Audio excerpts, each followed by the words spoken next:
कहानी शुरू होती है एक भयंकर बैकग्राउंड नरेशन से।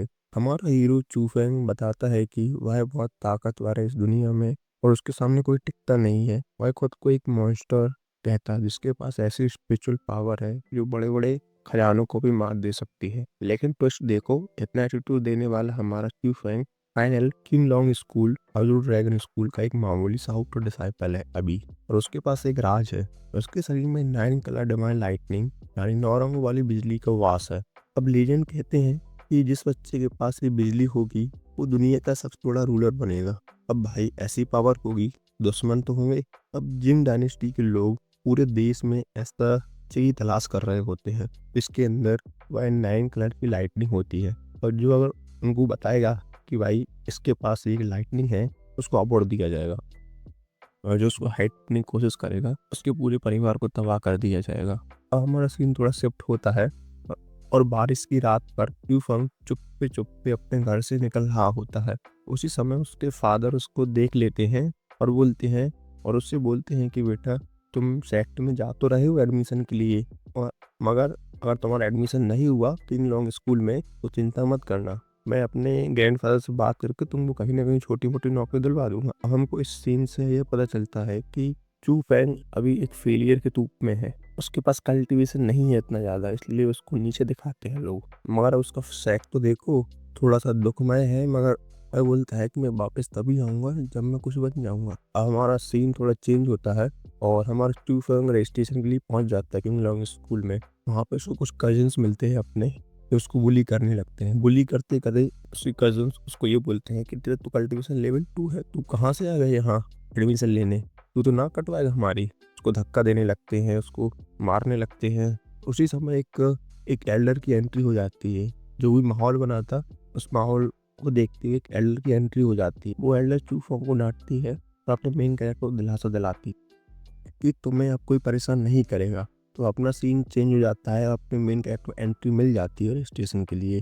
और उसी को देखकर उसके कज़न थोड़े गुस्से में रहते हैं मगर वो कुछ बोल नहीं पाते क्योंकि सेक्टर एल्डर के कारण। हमारा स्टेज चेंज होता है और सभी लोग इकट्ठे होते हैं एक फॉरेस्ट के पास जहाँ पे सबका ट्रायल चलना होता है एंट्री का।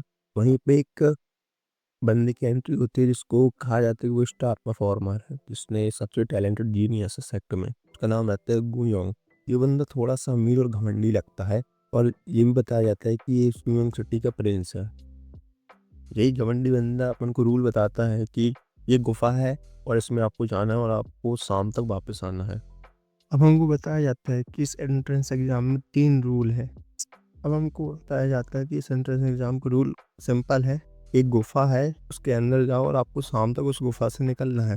उस गुफा में जितने भी डेंजर हैं आपको उन डेंजरों को सामना करना है और सबसे लास्ट में जो एंड में आएगा उसको 3 इनाम मिलेंगे। उसको सीधा कोर डिसाइबल बना लिया जाएगा सेक्ट का पहला, और दूसरा उसको स्पिरिट हब मिलेंगी, और तीसरा उसको थंडर स्टाइल मार्शल आर्ट मिलेगी लेवल 4 की। तो अवार्ड तो काफ़ी अच्छे हैं।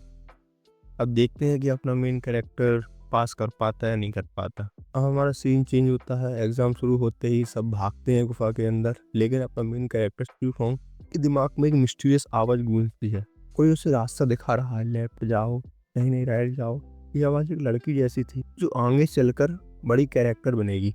अपन को सीन चेंज होता है और चू फैंग अपने स्पिरिट पावर को यूज़ करके सबसे मुश्किल रास्ता चुनता है जहाँ कोई नहीं गया। वहाँ उसका सामना होता है खतरनाक बीस्ट से, पर चूफोंग डरता नहीं है।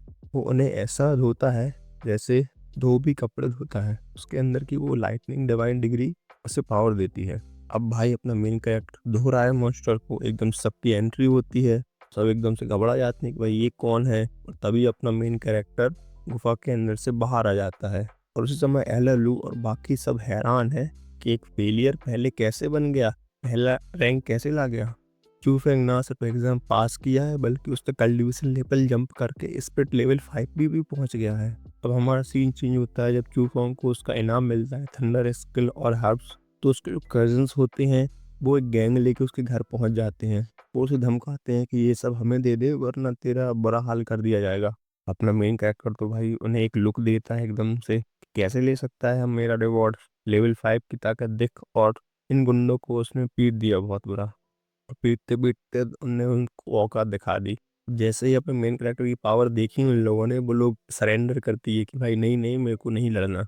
अपना एपिसोड एंड होता है और चूफोंग अकेला बैठा हुआ अपने अंदर की आवाज़ और ताकत को महसूस करता है। वो 9 रंग वाली बिजली उसके शरीर में घूम रही होती है। वो पूछता है कि ये मेरे अंदर क्या है, तभी एक मिस्टीरियस हंसी सुनाई देती है। तो चलो अपना पहला एपिसोड तो यहीं ख़त्म होता है।